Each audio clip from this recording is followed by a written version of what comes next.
Hai murid-murid, saya Cikgu Diana. Hari ini kita akan belajar mengenai simpulan bahasa dari tahun 3. Apakah ini? Ini ialah anak emas. Apakah maksud anak emas? Orang yang paling disayangi dalam keluarga atau kumpulan.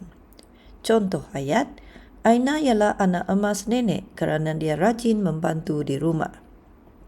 Seterusnya, ada bakat.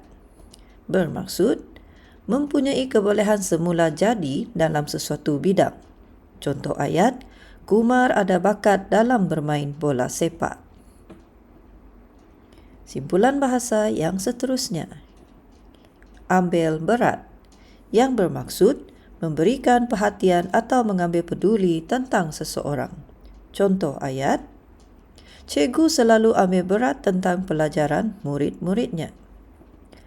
Dan yang terakhir, kita ada ambil hati, yang bermaksud membuat seseorang gembira atau senang hati.